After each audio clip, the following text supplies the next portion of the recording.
Hello. Okay, so we're gonna talk about centering large items right now, and I have to put this with a disclaimer in the sense of I am obviously not tiny, so I have a lot of upper body strength, and so I've always just muscled through the bigger items. This is not that big, but it should be fine for what I'm going to talk about. So this is 3 pounds, and obviously I'm not centering it from a ball, but that would probably be a little bit helpful. But the biggest trick that somebody ever told me was center from the top down when you're doing large items, and I find that to be very helpful. So I'll kind of show you what we mean by that. So I'm gonna get it into like somewhat of a roundish space so it looks like what you would have. Okay, so this is where we're at. Okay, this is 3 pounds, so it's not like too big, but what we mean by centering from the top down is, so you take the top part probably up to here, and you're gonna center that part, and you kind of like, you can cone it up and down if you need to, but you're just gonna center that part, okay? And then you take the next part and center that part,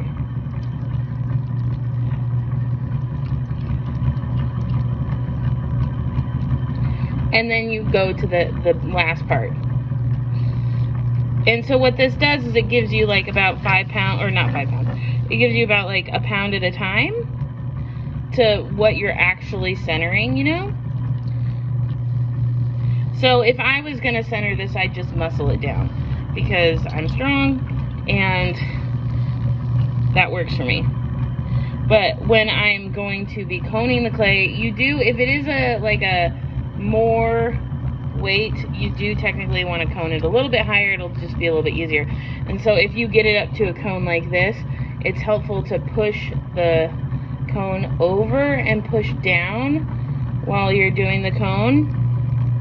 And now a lot of people will say put your whole body into it and lock your arms. Yes, I don't do that. So I'm more of I use my upper arms and kind of push in. I don't move in as much, but that's okay. So I'm not sure that I'm like the best person to help learn how to center large pieces, just because I am in a position to be able to kind of like muscle the clay around.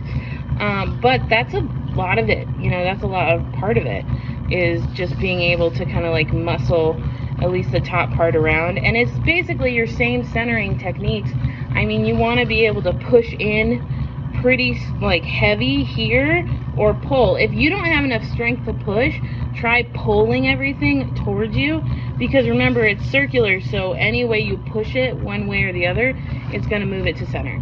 So yeah, so I'll throw this and you can watch that, and we'll do it again on our next piece. So this is a little bit longer of a tutorial.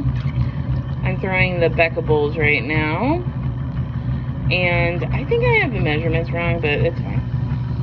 It's fine. I think they're supposed to be 4.5 inches, and I think I have them at about 4. I like to use sponges when I make larger things for the beginning part, because it tends to be a little bit more even.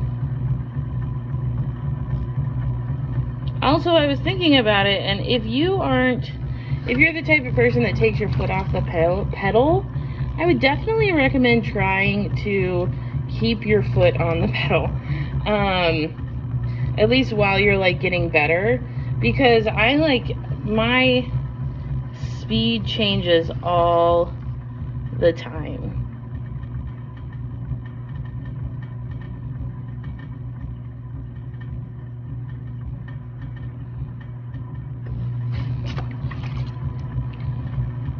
See, it's like the wheel is changing its speed pretty significantly while I'm doing stuff.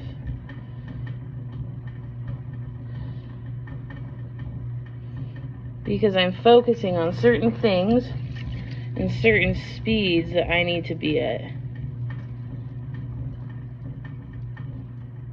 Let's make sure this is small enough. Yeah, it's a little bit short, but that's okay.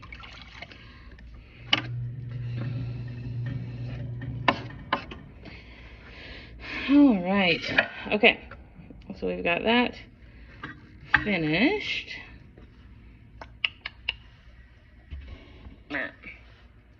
Those will get trimmed tomorrow. Maybe I'll do a video of trimming. I'm not great at teaching trimming, but here we are.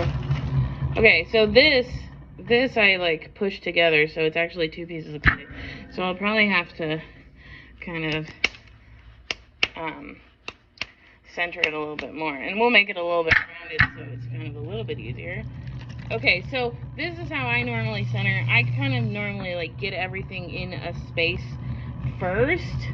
So if you're a little bit stronger, just like pushing all of it in and then taking it from the bottom and holding those arms really steady as you're going up and pushing it down. But like I said, if you don't have enough strength to do that, there's no problem with centering little by little as you go down. You can also center a smaller piece of clay and then add another piece of clay onto that. That works too. I find that that creates a little bit more air bubbles, but that's fine. If you can work around the air bubbles, then that's good.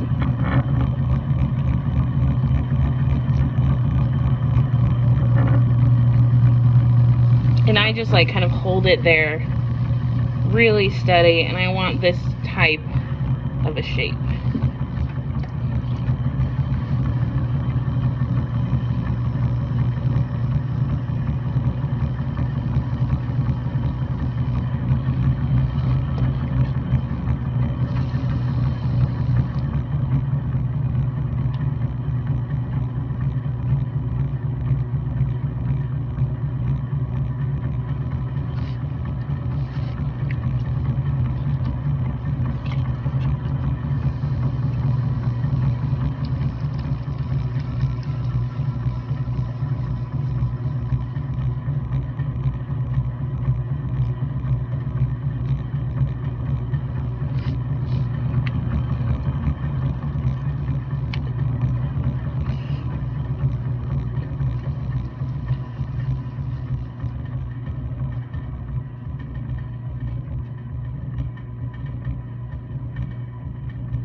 I always feel like I never throw these right.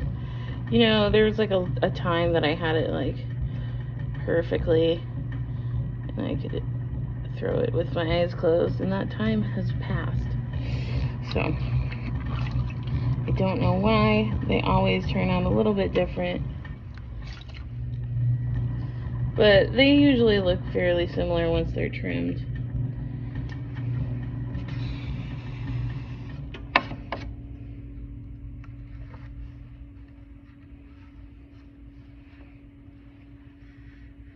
All right, so anyway, I don't know how helpful that was, but so what I would say is watch this video and then pose some questions that you have about, like, very specific questions if you can, about centering large, like what you're actually struggling with, and then I can kind of, you know, dissect that and get a little bit more pointed. So okay, bye.